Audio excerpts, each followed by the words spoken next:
अंगात हत्तीचे बळ नको तर काळजाचे वाघ हवे. अंगात हत्तीचे बळ नको तर काळजाचे वाघ हवे. कारण हत्ती झुकला जातो पण वाघ कधी कोणासमोर झुकत नाही. शात न झुकणाऱ्या वाघाला म्हणजे छत्रपती शिवाजी महाराजाला माझे कोटी कोटी प्रणाम.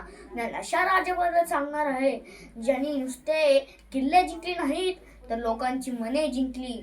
असाच शिवाजी महाराज तेव्हा जन्माला आले तेव्हा सगळीकडे अंधार होता. तेव्हा जिजाऊच्या पोटी एक सूर जन्माला आला. त्याने गुलामगिरीच्या साखर ओढून स्वराज्य निर्माण केले. शिवाजी म्हणजे नक्की काय? शी म्हणजे शिस्तप्रिय, वा म्हणजे वाखण्यात जोगा, जी म्हणजे जिद्दी, म म्हणजे महत्वाकांक्षी, हा म्हणजे हार न मानणारा, रा म्हणजे राजकारणी आणि ज म्हणजे जाणता राजा. लोक म्हणतात की महाराज तिथे अफजल खान सारख्या वाघाला मारायला गेले होते, पण मी म्हणतो तिथे महाराज अफजल खान सारख्या अन्यायाला काढायला गेले होते. आजकालची मुले मोबाईलमध्ये गेम्स खेळतात, पण माझ्या राजांनी वयाच्या 16व्या वर्षी या स्वराज्याचा गेम प्लॅन केला होता. आपण महाराजांकडून एकच शिकवण घ्यावी, ती म्हणजे किती पण मोठे संकट असू द्या त्यावर बुद्धी आणि धैर्याने मात करता येते. इतिहासाच्या पानात रयतेच्या मनात मातीच्या कणात रक्ताच्या थेंबात फक्त एकच राजा, शिवछत्रपती राजा. माझ्या राजांनी मुठभर मावळे घेऊन रायरेश्वराच्या मंदिरात स्वराज्य स्थापनेची शपथ घेतली आणि तेच मुठभर मावळे घेऊन ते एका जंगलात गेले आणि तिथे एका मावळ्याला झाडावर बसवले आणि म्हणाले की कोणी आले तर आम्हाला इशारा कर, आम्ही मध्ये स्वराज्य स्थापन करण्यासाठी तयारी करणार आहोत. तेव्हा शिवाजी महाराज मावळे प्रशिक्षण घेत होते. तेव्हा 15-16 वर्षाचा एक मुलगा येत होता. तेव्हा त्या मावळ्यांनी पाहिले एक मुलगा येऊ राहिला. तेव्हा त्या मावळ्यांनी मोराचा आवाज काढला आणि माझ्या महाराजाला खून केली. तेव्हा महाराजाला कळाले कोणतरी येत आहे. तेव्हा लगेच त्यांनी विट्टी दांडूचा खेळ सुरू केला आणि तेव्हा तो मावळा झाडावरून खाली उतरला होता आणि बहिर्जीला म्हणाला, का कोण र तू, कुठून आलास? तेव्हा तो म्हणाला, मी बहिर्जी, मला राजाला भेटायचंय. तेव्हा तो मावळा राजाला विचारायला गेला आणि म्हणाला, राजा, तुम्हाला बहिर्जी नावाचं कोण भेटायला आलंय?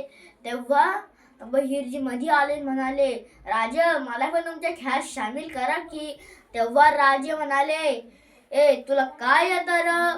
तेव्हा माझा बहिर्जी म्हणाला, मला सोंग करता येतंय, मला प्राण्यांचा आवाज काढता येतोय, तुम्ही पण ओळखणार नाहीत. आणि मग तेव्हा शिवाजी म्हणाले, चल मग हो आमच्या खेळात सामील. तेव्हा माझा बहिर्जी म्हणाला, नको राजा, मी माझ्या बाला सांगून येईन. तेव्हाच हा बहिर्जी 2 पावले पुढे चालून ओढून म्हणाला, राजा, या दिवसात मोरू आरडत नाही का? कोणचा जाणता आला तर तुम्ही फसताल. तुमच्या मावळ्याला सांगा. आणि पुढे जाऊन हाच बहिर्जी हेर खात्याचा प्रमुख बनला. आईची साथ सोबत असेल तर स्वराज्य स्थापनेसारखे कठीण कार्य शक्य आहे, हे माझ्या शिवाजींनी करून दाखवलं.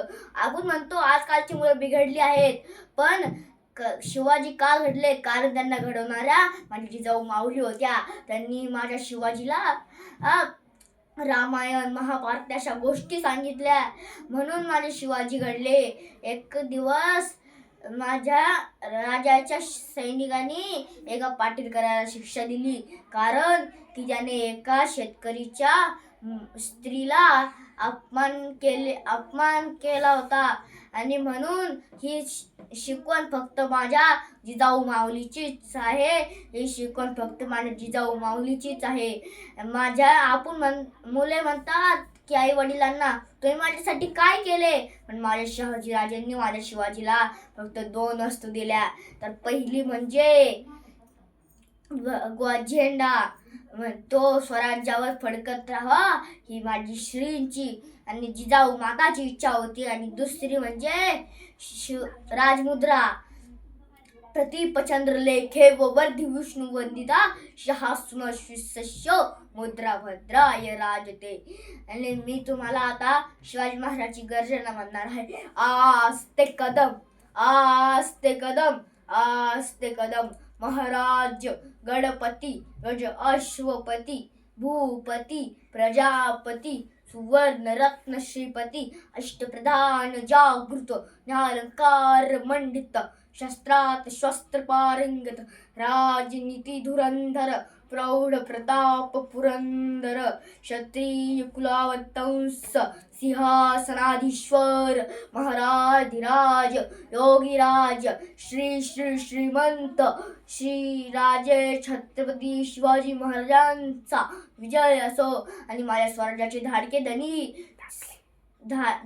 धनी श्री छत्रपती संभाजी महाराज यांना माझ्या त्रिवार मुद्रा. आणि यांची पण मी संभाजी गर्जना म्हणणार आहे. क्षत्रिय कुलावतंस महातेजस्वी महापराक्रमी बुद्धनिष्ठ चारित्र्य संपन्न रणमर्दविद्वान शिवपुत्र महाराधिराज राजेशु छत्रपती संभाजी महाराज की जय. नमो पार्वती पते हर हर महादेव. धन्यवाद.